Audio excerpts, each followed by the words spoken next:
Hello friend, welcome to our channel Bright Chem. आज का हमारा टॉपिक है dissociation constant for acid and bases. हमने देखा था कि जो एसिड है उसमें डिफरेंट टाइप्स के क्या होते हैं, स्ट्रेंथ होते हैं। और ये जो स्ट्रेंथ है, एसिड का जो स्ट्रेंथ है वो वाटर के अंदर जब एसिड डी एसोसिएशन होता है उसके ऊपर डिपेंड करता है। ठीक है, एसिड का जो स्ट्रेंथ है, क्योंकि जब स्ट्रॉन्ग एसिड जब स्ट्रॉन्ग एसिड का जब वाटर में डी एसोसिएशन होता है वो क्या होता है, कंप्लीट 100% डी एसोसिएशन होता है। लेकिन जो वीक एसिड है वो वाटर के अंदर स्लाइटली डी एसोसिएट होता है, यानी कि कम मात्रा में डी एसोसिएट होता है, कम मात्रा में अपने आयनों में टूटता है। फॉर एग्जाम्पल देखते हैं कि जो फॉर्मिक एसिड है वो formic acid, the acid is a weak acid that deassociate in water to form hydronium ion and form it ion। यानी कि जो फॉर्मिक एसिड है एक वीक एसिड है, और ये जब वाटर के अंदर जब डिएसोसिएट होता है तो ये hydronium hydronium ion and format ion में कन्वर्ट हो जाता है। ठीक है, और इसमें कम मात्रा में कन्वर्ट होता है क्योंकि ये एक वीक एसिड है। वीक एसिड होने के कारण यह स्लाइटली डीएसोसिएट होता है, किसके मुकाबले, स्ट्रॉन्ग एसिड के मुकाबले में। ठीक है, ये इसका रिएक्शन है। ठीक है, ये फॉर्मिक एसिड प्लस H2O। ठीक है, जब इन एक बार सॉल्यूशन में, लिक्विड सॉल्यूशन में, जब वाटर के अंदर डीएसोसिएट होगा तो अपने आयनों में बढ़ जाएगा इस प्रकार से। ठीक है, तो चलिए देखते हैं हम फॉर्मिक एसिड का डीएसोसिएशन कांस्टेंट। ये dissociation constant can be written for weak acid that gives the ratio of the concentration of product to the weak acid reactant. यानी कि यह जो वीक एसिड, जो एसिड को एक एक्सप्रेशन के द्वारा समझाया जाता है। ठीक है, जिसको के ए या फिर इसे डीएसोसिएशन कांस्टेंट कहा जाता है। इस प्रकार जो डीएसोसिएशन होता है वाटर के अंदर जब एसिड का, तो उस डीएसोसिएशन को समझाने के लिए एक कांस्टेंट दिया गया है जिसको डीएसोसिएशन कांस्टेंट कहा जाता है। और ये जो डीएसोसिएशन कांस्टेंट है ये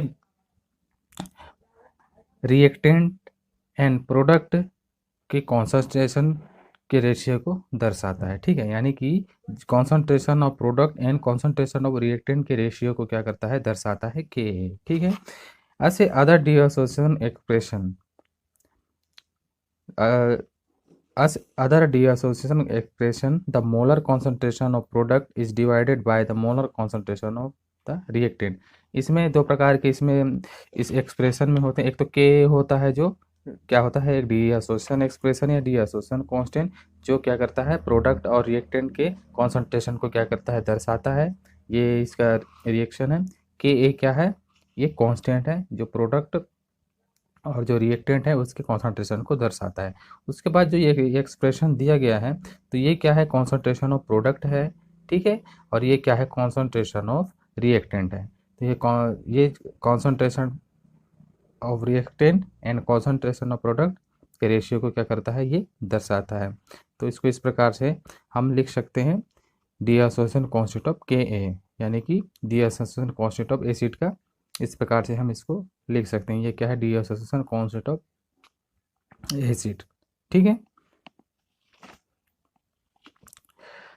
the numerical value of the K A for formic acid at 25 degree Celsius is determined by experiment to be 1.8 into 10⁻⁴। यानी कि जो के ए का, यानी कि जो डीएसोसिएशन कांस्टेंट ऑफ एसिड का जो न्यूमेरिकल वैल्यू है, किसका, फॉर्मिक एसिड। फॉर्मिक एसिड क्या है, ये एक वीक एसिड है, तो जिसका जो न्यूमेरिकल वैल्यू है 25 डिग्री सेल्सियस पर, उसको एक्सपेरिमेंट के द्वारा डिटरमाइन किया जाता है, जो कि 1.8 इंटू 10⁻⁴ वैल्यू इसका आता है। ठीक है, this for the weak acid, this for the weak acid formic acid, the के इज राइटन बाय, यानी कि इस प्रकार से इस एक एक्सप्रेशन को फिर हम लिख सकते हैं। ठीक है, K is equal to H3O ion into formate ion upon, ये क्या है, रिएक्टेंट है, ठीक है, formic acid is equal to 1.8 into 10⁻⁴। तो इसको हम लोग इस प्रकार से इसको लिख सकते हैं, क्योंकि इसका वैल्यू जब न्यूमेरिकल इसका वैल्यू लिखेंगे तो ये इस प्रकार से इसका वैल्यू आएगा 1.8 इंटू 10⁻⁴। ठीक है, तो ये तो हो गई dissociation constant of acid, weak acid. ठीक है, उसके बाद हम लोग देखते हैं वीक बेस। हमने इससे पहले वीक एसिड का देखा, अब देखेंगे weak base. Now consider the dissociation constant, dissociation of weak base methyl amine. Methyl amine का एग्जांपल लेके हम लोग देखते हैं, ये है क्या मेथिल एमीन। जब इसका डिसोसिएशन होगा तो ये अपने आयनों में कन्वर्ट हो जाएगा।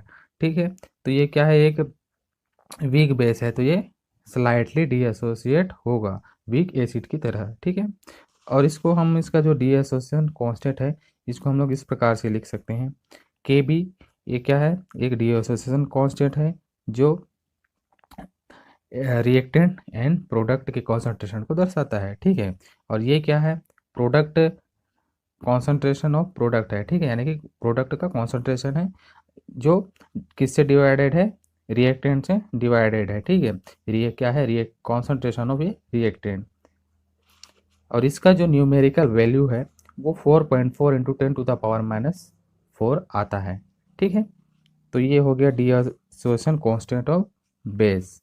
ठीक है, ये है डिसोसिएशन कांस्टेंट ऑफ एसिड और ये डिसोसिएशन कांस्टेंट ऑफ बेस।